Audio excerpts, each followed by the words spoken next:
Hey boys, in a previous video that I'll link up here, a viewer asked me what I did for rust prevention. He was specifically asking about oil rags, but I'll go ahead and answer that question more generally. So what I do for oil rags is I keep a clean-ish rag that I use to wipe up clean-ish oil. So this would be if I sprayed something off and I had some overspray on the table, I'd wipe it with that sort of thing, basically oils that are clean, I'll wipe with this. Eventually this rag will become this rag. You can't tell in the video, but this weighs about 4 times as much as this. This rag here, I will use to put oil on a tool or that sort of thing. Eventually this rag will become so saturated that it becomes an oil rag for tools. And what I'll do is I'll just lay it over tools that I don't want to rust or something that I don't want to rust. And that's about it. When this rag becomes an oil rag, the previous oil rag becomes the dirty oil rag. So this would be the rag that I would use to, say, wipe a grease cert off on a suspension component before adding grease to it. So areas where there's both grease and mud, or sometimes just mud, that's what this rag's for. And eventually this rag becomes a rag that I'll use to start a fire.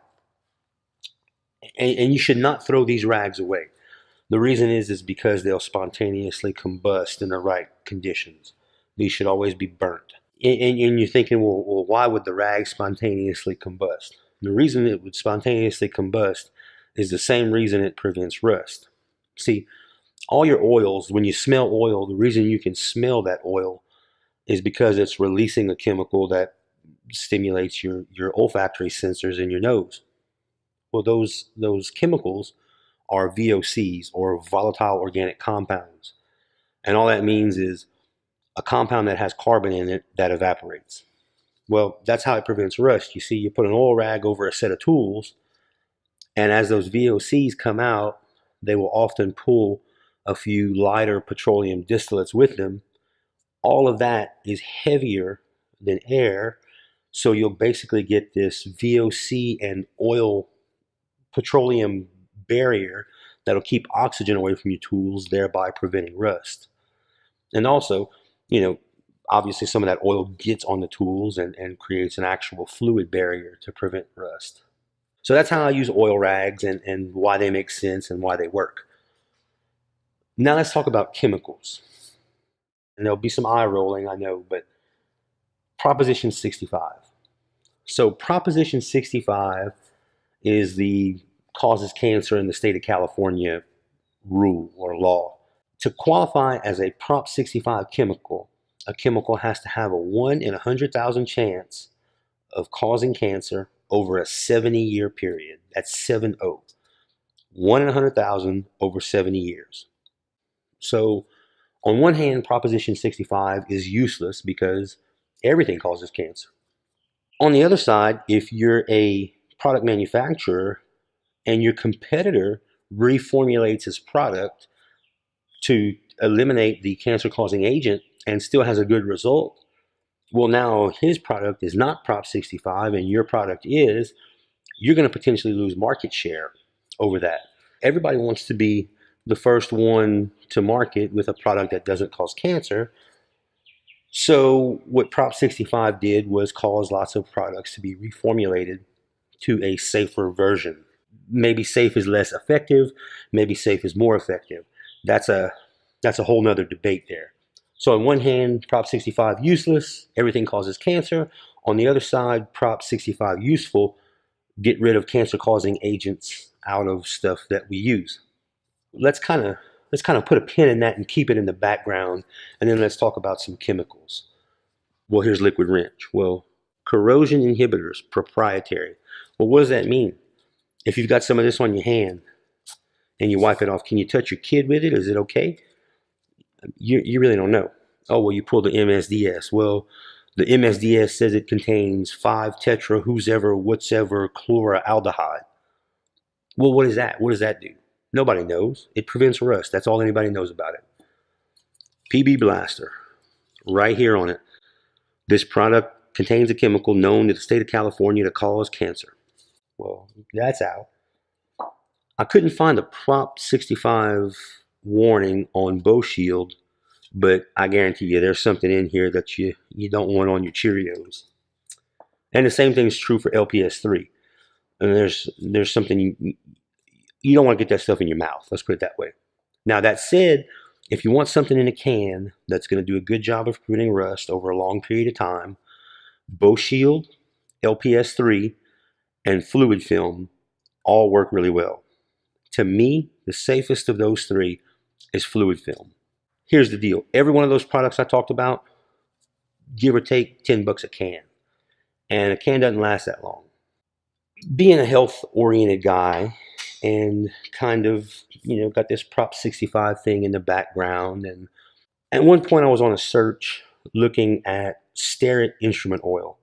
That's another fine oil, good stuff.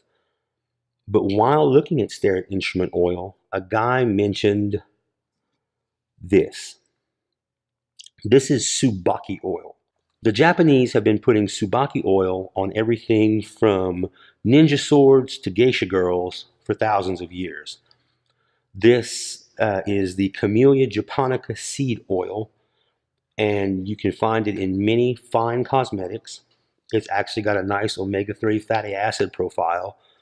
They make a food-grade version of it, and I mean, you'll see samurai swords that are 2,000 years old, looks like, and they're not rusty at all, and this is what they've been using on them. I've used it around the shop for, this thing came full, for that long, and I can tell you, it's a nice fine grade oil. It applies well, it stays where you put it.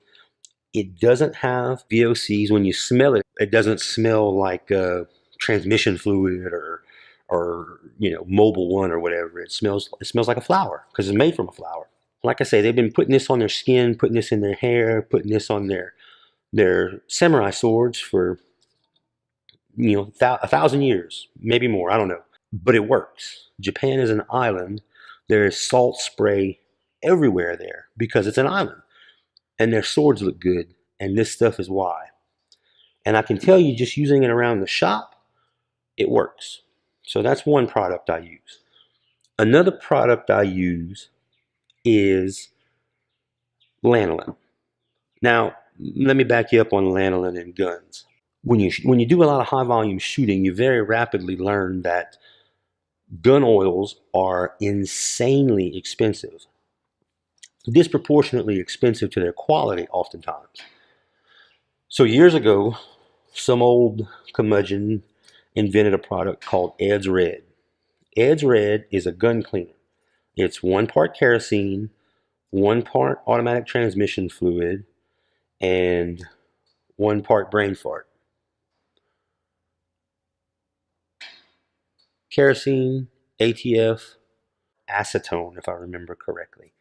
I never use the acetone. A lot of people leave the acetone out because it can damage some plastics and it can damage wood finishes. So a lot of people leave that part out, but that is what you would put in it to make a bore cleaner. And that's off the rust subject, so I'll leave that alone. Ed's Red. That 3-part concoction has been reinvented several times over. And I won't get into the gun side of it, but I will get into the rust prevention side. The way you prevent rust in Ed's Red is you add anhydrous lanolin to it. Now, the anhydrous lanolin component is also the thing in fluid film that makes it work. So anhydrous lanolin is known as a rust preventative. It works well. It's very pasty. So this is it. It's the thickness. It's slightly thicker than, say, red grease, and it does melt relatively easily with just the temperature of the human hand. And then you can add it to whatever. You can put it on these tongs and seal up these tongs if you wanted to, for example. Nice, good, thick coating. Not as thick as, say, Johnson's paste wax, which is another kind of classic rust prevention. Just put a barrier of wax on it, and that'll keep it from rusting. So the way I do lanolin, I make a little dent in the top of the tub, and I put a little puddle of ATF, automatic transmission fluid, and I just get some of it, and I wipe it on the tool. The lanolin does the rust prevention, and the automatic transmission fluid is sort of the lubricant. You don't have to use the ATF. I've actually done this with the Tsubaki oil, and it works just fine as well. So once I use up this little puddle of ATF, I will stop using the automatic transmission fluid and use the Tsubaki oil to do the same thing. So in other words, I'll take the lanolin, make a thumbprint, squirt some Tsubaki oil in there, and let the oil sort of pull up lanolin.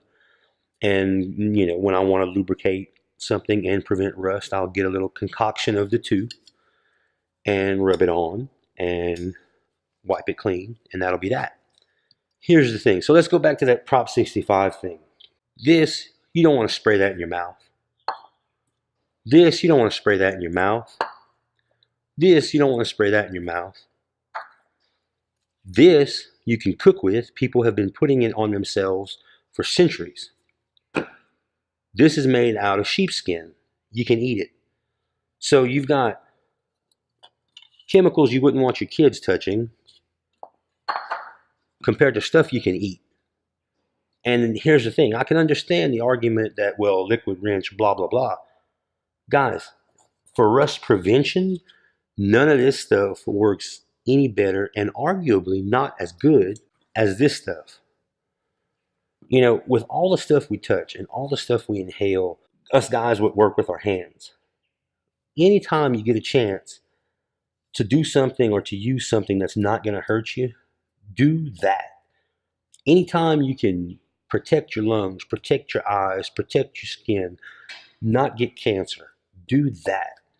And this, Tsubaki oil, anhydrous lanolin, that does that. Just to kind of show you what the Tsubaki oil, lanolin does together, mixing this on the steel table is not the best choice because, again, the warmth of your hand would actually melt the lanolin a little better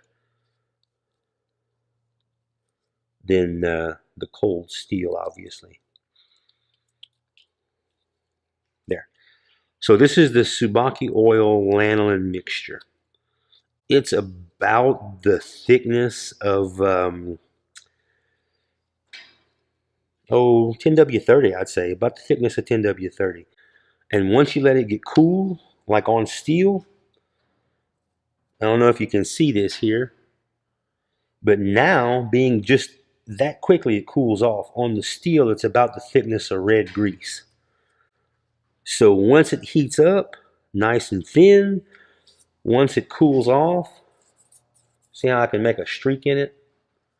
Nice and thick. So nice thick layer, but then when you're working with the tool, see it's wanting to melt already.